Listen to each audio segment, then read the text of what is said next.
Más información, varios temas para hablar con el presidente de la Sociedad Rural, ahora desde el punto de vista de lo institucional. Vamos a hablar con Lucas Semper, que ya está en línea. Lucas, buen día, muchísimas gracias por atendernos. Buen día, Andrea, ¿cómo te va? Muy bien. Bueno, varias cuestiones, varias situaciones, reuniones en las que estuviste participando en estos últimos días también. Sí, la verdad que, bueno, en el día de ayer se dio el primer foro sobre medio ambiente convocado por Carvap, o sea, organizado por Carvap, no convocado. Se hizo en Trenquelauquen, fue una jornada de todo el día, y la verdad es que bueno, es un tema que nos compete, nos preocupa, y quizás en este momento, digamos, que no hay ninguna discordia, que no hay ningún tema puntual, no sé, con ambientalistas o con de cualquier otra índole, digo, es el momento para hacerlo, digo, no, ya dijimos entre todos, ¿no? Y bueno, la verdad es que lo empezamos a tomarlo, a trabajarlo, a ver, a tirar mitos, bueno, empezar a trabajar sobre las prácticas que debemos hacer para no afectar al ambiente en el que nos movemos y ver qué otras herramientas, sobre todo en poner en práctica en lugares que son hoy improductivos o con estas reglas de juego impositivas, digamos, no son productivas. Bueno, a ver qué forma podemos darle para poder avanzar y que esto tenga algún tipo de receptividad al menos. Bien. ¿Cuál es el balance de lo que ocurrió en esta primera jornada? ¿Cuál es tu perspectiva, tu visión de lo que se trató acá?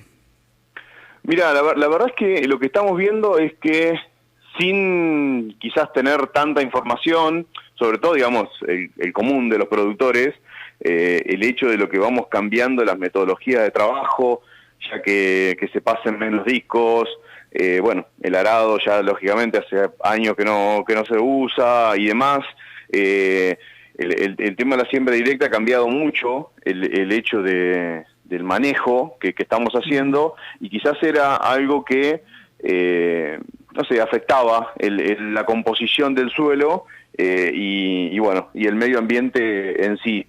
Se habló mucho de temas que son impositivos en los lugares donde nos van a comprar, principalmente Europa, y por ahí leyes que, a ver, quizás de un país, por ejemplo, se trató un caso de Alemania, en que no es uno de los principales compradores que tenemos, pero te imponen de que para comprarte a vos, es como que quieren imponer tu ley acá. Hay muchos países que lo han tomado y lo han hecho, y la verdad es que nosotros le decíamos que no, porque a ver, cada país tiene que tener su legislación acorde a la geografía que tiene, al momento en que la puede aplicar y no.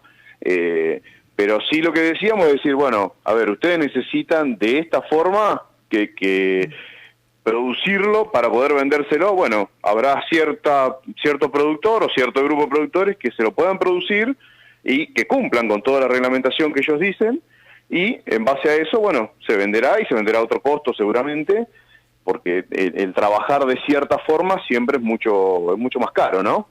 Pero bueno, nada, veníamos viendo hacia dónde va el mundo.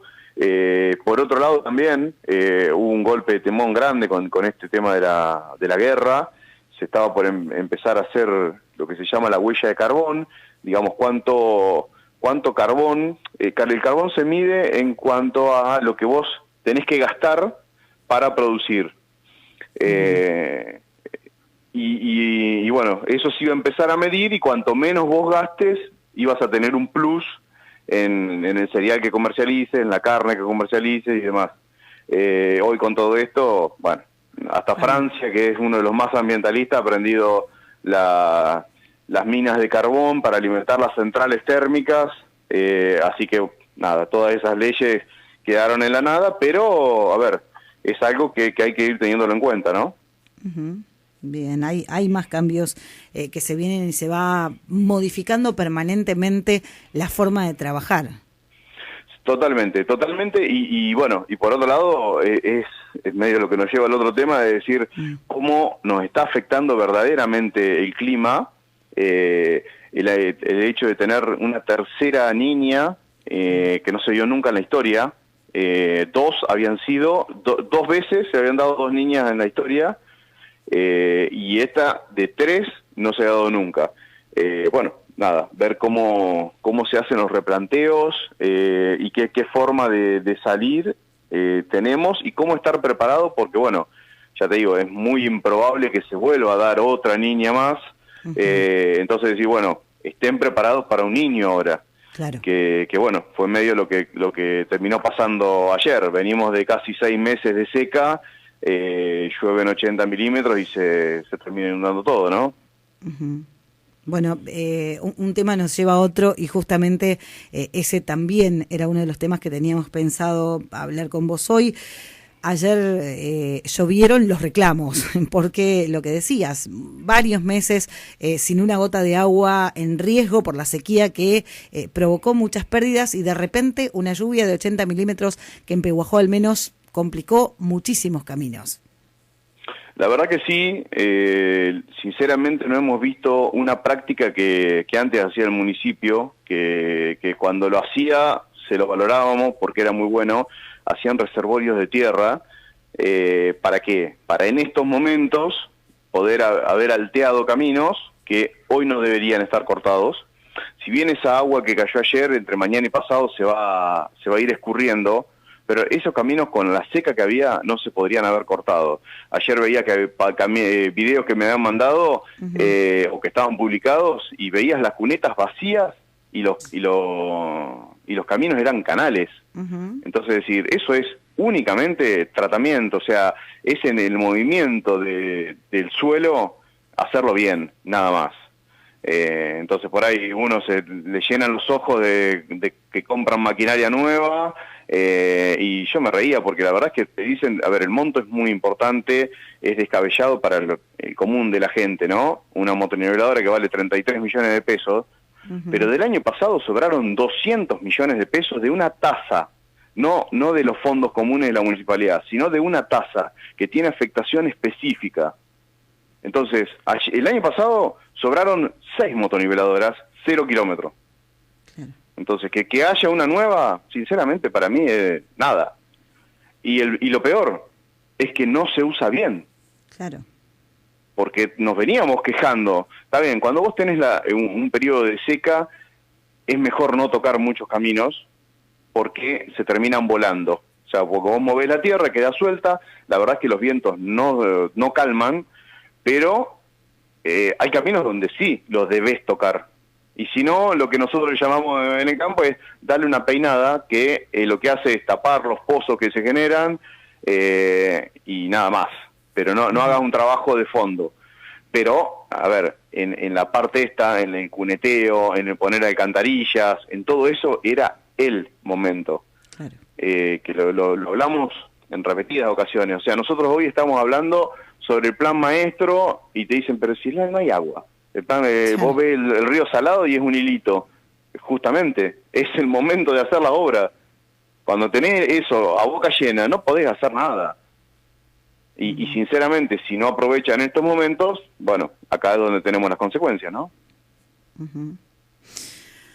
Y a consecuencia de la sequía, las medidas que se anuncian, y es otro de los temas que también teníamos pensado hablar, se habla de medidas para los pequeños productores, para colaborar en la parte económica, y así son anunciadas. Bueno, sabemos que estamos frente a una sequía única, tenemos conocimiento de que esto nos está poniendo en riesgo y dificultades, no solo en el trigo, sino también en el maíz, dijo el ministro de Economía, Sergio Massa, y anunció estas medidas que tienen que ver con productores chicos. ¿Evaluaron, estudiaron las medidas anunciadas? ¿Sirven en esta oportunidad las medidas anunciadas? Mira, sí, a ver, de alguna forma siempre sirven. Tengamos en cuenta que llega tarde porque en Pehuajó, gracias a Dios, no estábamos en una situación tan crítica como en otros distritos y en otras provincias más al norte, ¿no? Pensemos, ya en Pergamino llovieron 15 milímetros nada más. Hoy te digo, los caminos deben volar tierra. Claro. Entonces, sinceramente esta lluvia prácticamente no sirvió para nada, ya la suerte está echada porque esos trigos se deberían cosechar en 15, 20 días. Acá vamos a arrancar en principio de diciembre, parece mentira, pero la semana que viene es noviembre. Entonces allá tienen 15 días antes los cultivos por una cuestión geográfica, ya está, eso ya está liquidado. Lo que ya deberían haber sembrado, que acá se está terminando el maíz de primera, allá no se pudo sembrar. Y lo que vamos a sembrar nosotros entre el 15 y el 20 de noviembre, que se llama el maíz tardío, lo que se hace ahí es pasar lo que se llama el periodo crítico del maíz, que es normalmente cae en enero, si lo sembramos en esta fecha, pasarlo a febrero. ¿Por qué? Porque en enero normalmente tenés golpes de calor, tenés problemas más de sequía y demás. Bueno, lo más importante es pasarlo a febrero para obviar este tema. Allá lo más probable es que no tampoco se pueda sembrar. Entonces, es decir, ya sabemos, y se lo hemos adelantado, de que va a faltar trigo y de que va a faltar maíz. Sobre todo el maíz de primicia, que son los de marzo y los de abril. Entonces, es decir, hay que llegar a mayo y todavía no sabemos qué tipo de cosecha vamos a tener. Porque van a quedar muchas hectáreas sin sembrar, son las hectáreas más productivas del país. Estamos hablando de Pergamino, con gente que ha pagado alquileres estratosféricos hoy y que no sé si lo van a terminar de poder pagar, y si es un productor también, o sea, porque el gasto lo va a tener, los impuestos los tiene que pagar y no va a tener con qué. Entonces la situación es muy drástica y bueno, este era un paliativo para los muy pequeños. La verdad es que también terminan cumpliendo, te piden muchos requisitos para poder acceder, en que quizás con que faltes a uno no lo puedas hacer, lo mismo que está pasando, no sé, con este bono de ANSES, en que lamentablemente, bueno, la gente que verdaderamente lo necesita quizás no puede acceder. Pero bueno, eso nos dio una herramienta, un paso para estar en contacto y terminar hablando de esto, es decir, se lo estamos adelantando, no esperen a diciembre a que estemos cosechando y que digan, che, en vez de 21 millones de toneladas, vas a tener 15, y que ese es el saldo exportable. Entonces, es decir, ya te lo estamos diciendo, no vas a tener ese saldo exportable, o vas a tener 1, 2 millones de toneladas, no los 7, 8 que estamos acostumbrados. Entonces, es decir, antes de que a lo loco después salgan a cerrar exportaciones, que pongan, bueno, todas esas medidas siempre de locos que salen, empecemos a trabajarlo desde ahora, empecemos a racionar este recurso que tenemos y ver también, a ver, de qué forma no alterar los mercados, porque siempre cuando toman esas medidas intempestuosas, inconsultas, hacen un desastre en los mercados. Y hay productores, por ejemplo, en lo que es el sur de la provincia de Buenos Aires, en que el único cultivo que tienen en el año es la fina. O sea, es el trigo, es la cebada. Entonces, a esas personas los terminan destruyendo. Acá todos tenemos medianamente diversificado. Uno cuando va en la ruta ve que hay trigo, hay cebada, en poco tiempo vas a ver maíz, vas a ver girasol, sorgo, vas a ver un montón de otros cultivos. Pero bueno, las tierras nuestras se permiten a otros cultivos. En el sur vos no podés hacer esas cosas. Entonces hay otros lugares donde está mucho más complicado de lo que vemos acá.